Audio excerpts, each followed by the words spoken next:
Renal replacement therapy, RRT, is crucial for critically ill patients with acute kidney injury. Understanding the pharmacokinetics of drugs during RRT is essential for effective medication management.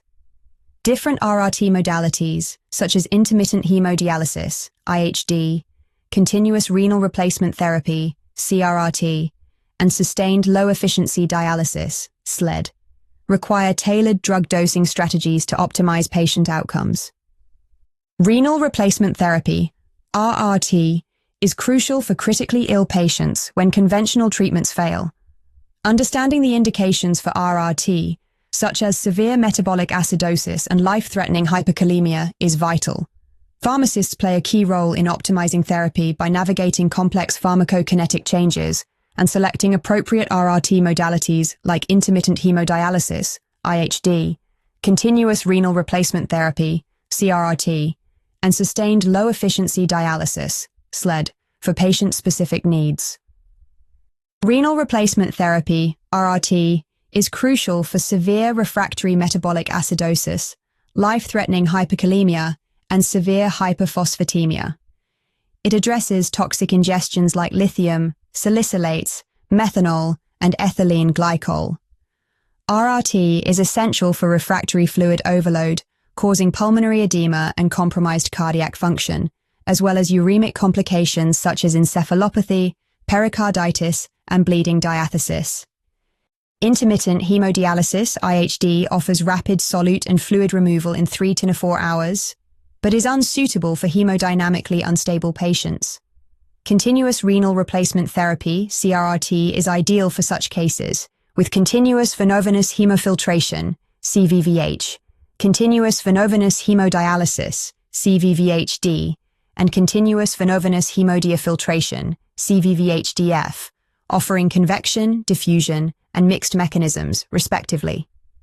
Sustained low-efficiency dialysis, SLED, provides intermediate clearance over 8 to 12 hours, enhancing hemodynamic tolerance.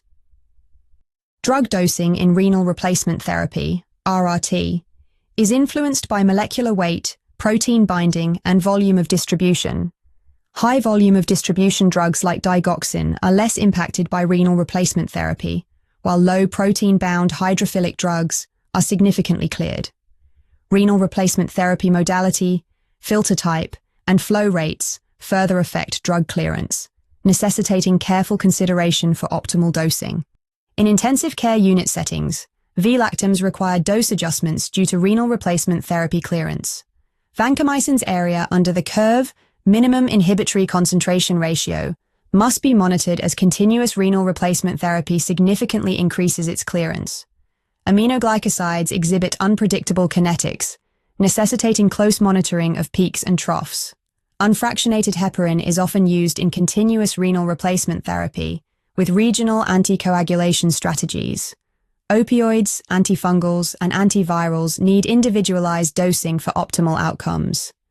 Therapeutic drug monitoring is crucial for precise dosing and safety.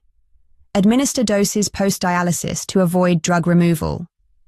For beta-lactam antibiotics, use continuous or extended infusion strategies. Vigilantly monitor for drug accumulation to prevent toxicity, particularly with antimicrobials and anticonvulsants. Intensive care unit pharmacists play a crucial role in calculating drug clearance by assessing renal replacement therapy settings and patient parameters. They recommend evidence-based dosing strategies, ensuring optimal timing and adjustments. Monitoring clinical response is vital to track drug levels and outcomes, ensuring therapeutic efficacy. Collaboration with nephrology and intensive care unit teams is essential to prevent dosing errors, underdosing, or toxicity. In a clinical case involving a 64-year-old male with septic shock on continuous renal replacement therapy, the pharmacist recommends a vancomycin loading dose of 25-30 mg/kg. Maintenance dosing is calculated based on continuous renal replacement therapy clearance rates. Monitoring the vancomycin area under the curve minimum inhibitory concentration ratio, targeting 400-600, is crucial. Therapy adjustments are made based on drug levels and infection response, optimizing antimicrobial therapy while minimizing nephrotoxicity.